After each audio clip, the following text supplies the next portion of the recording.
అమ్మా మీ పేరేంటి? సుబ్బమ్మ. ఆ ఇంట్లో ఎవరెవరు ఉంటారు? నేను ఒక్కదాన్నే. మామయ్య లేడు. అమ్మాయి అంటే పెళ్లి చేశాను. అతో అంటికి పోయింది. నేను ఒక్కదాన్నేనమ్మా. అదేలేండి. సరే, మీ వారు లేడు, చచ్చిపోయాడమ్మా. ఎలా చనిపోయారు? రామయ్య ఆయన పేరు. అదే ఎలా చనిపోయారు రామయ్య? ఆయన తాగి నెమ్మకొచ్చి చచ్చిపోయాడమ్మా. బాగా చూసుకున్నాడా మిమ్మల్ని రామయ్య? చూసుకోవడమేముందమ్మా, చేసేదేమో తప్పదు అమ్మ, చేయాలి కమ్మ. మనము ఏం చేశారు? ఏం చేయాలంటే తాగుతాళ్ళ కాడ పని చేయాలంటే కష్టం చేసుకోవాలి కమ్మ. బిడ్డని ఇంటర్ తాగు చదివించానే. ఏం చదివించారు? దుర్గాని ఇంటర్ చదివించానమ్మ, దుర్గమ్మని. ఇంటర్ చదివించారా? అల్లుడు ఏం పని చేస్తారు? వాళ్ళు కూరగాయల వ్యాపారం వేసుకుంటారు. కూరగాయల వ్యాపారం చేస్తారా? మరి కూరగాయలు అన్ని తెచ్చిందా కూతురు? ఏమి వద్దు, నాకు పంపినా కూడా నేను తీసుకోలేదు. ఏమి? ఎందుకు? కొట్టిపోయింది నన్ను వచ్చి. అందుకొచ్చిందా? ఏమ్మా ఎందుకు కొట్టింది? పుట్టుకున్నానికే వచ్చి జుట్టు కొట్టుకొని కొట్టి, కర్ర చూసుకొని కొట్టి, మత్స్యం పడేసి నన్ను హోసలు పెట్టి పంపించింది. ఒకరోజు శాంతి చేత కూరగాయలు పంపిస్తే నేను తీసుకోలేదు, నాకు వద్దని నేను పంపించాను, వండుకోమన్నాను. అందుకు కొట్టిందా? మరి తీసుకోవాలి కదా, కూతురు ప్రేమతో పంపించింది కదా. నువ్వు పంపించినా కూడా నాకు ఎంతంత దెబ్బలు తగిలినాయో తెలుసా, నన్ను ఎట్లా కొట్టిందో తెలుసా. తల్లి మంచి చేసుకోవచ్చా బిడ్డ? మరి కూతురు ఇచ్చినవి తీసుకోవాలి, పంపించవచ్చా తల్లి? కొట్టేసింది, పోనీ కొట్టిన తర్వాత మళ్ళీ కూరగాయలు పంపించింది కదా నీకు. పంపించినా కూడా నన్ను చావు మంది ఎట్లా పడి చావు అంటది.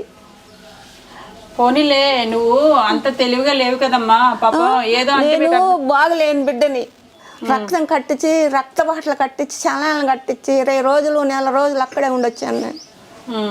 కాదు, ఏంటి ఆవిడ చెప్పింది అంతా నిజమేనా? కాదమ్మా, మైండ్ సరి ఉండదు. వాళ్ళ కూతురు వచ్చి నిజంగా కొట్టారా? మరి ఎంతకల్లా చెప్తుందామే? ఆమెకు మైండ్ సరి ఉండదు. అది కానీ కూతురు కొట్టింది అని అంటుంది కదా. అన్నీ తెలుసులే కానీ అదొక్కటే ఆమెకి అదొక ధోరణగా మాట్లాడుతుండిద్ది అనమాట. అది అంతలా ఏడుస్తున్నారు, నిజంగా చూసి నేను కొట్టాను అనుకుంటారు, అంతలా ఏడుస్తున్నారు. అది ఎవరు? నాకు అర్థమైంది, ఆవిడ తెంగర ఏదో మాట్లాడితే ఆమె కొట్టుండొచ్చు కోపంతో. ఎందుకు కొడతారండి, వాళ్ళే జరుపుతుంటే బియ్యం పోయింది తీసుకొచ్చి అన్ని. అమ్మాయికి 2 పిల్లలు. మరి అలా అయితే అదే ఆవిడ చూస్తేనే అర్థమైంది పాపం. ఇదివరకు బాగానే ఉండే వల్ల పిల్లలు 10-20 ఏళ్ళ నాడు బాగానే, 15 ఏళ్ళు అయింది ఆమెకు అట్లా బాగలేక. అప్పుడు ఆయన అట్లా ఉండిద్ది. ఇప్పుడు నేను బియ్యం అవి ఇచ్చాను అనుకో, బాగానే ఉంచుకుంటారా? ఉంచుకునిద్ది. ఆ తెలివంతా ఉందా? కూతురు వస్తే పాపం ఉంటుందా? ఆవిడ అమ్మ దగ్గరకు వస్తుందా? ఏడ రానిచ్చిద్ది, వాళ్ళ అన్నయ్య వాళ్ళు ఉండరు, ఆడు ఉండిద్ది. అసలు రానవదా? వచ్చింది ఊరకట్ట కనపడిపోతుంటారు. వాళ్ళే బియ్యం బస్తాలు అవి పంపుతున్నారా? ఒక కర్ర ఇవ్వు, నేను వెళ్ళి దుర్గని కొడతాను, సరేనా? దుర్గని కొడతా, మీ అమ్మని నువ్వు కొట్టచ్చా కొట్టకూడదు కదా అని చెప్పేసి వస్తాను నేను, సరేనా? నేను బియ్యం ఇస్తాను, నువ్వు తీసుకో, సైలెంట్గా ఉండు.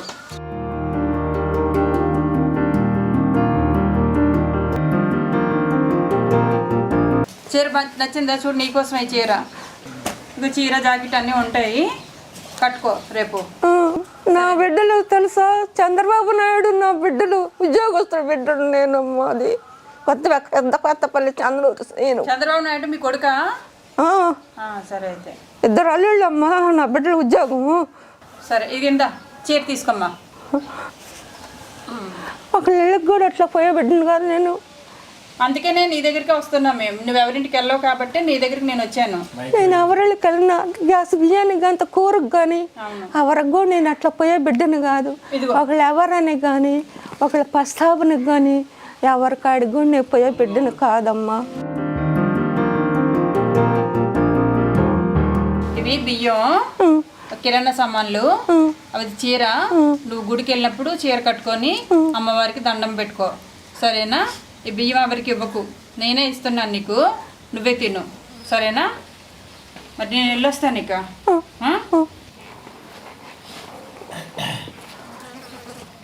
ఖర్చులకి ఇద్దు నా డబ్బులు. నీకు కావద్దంటమ్మా.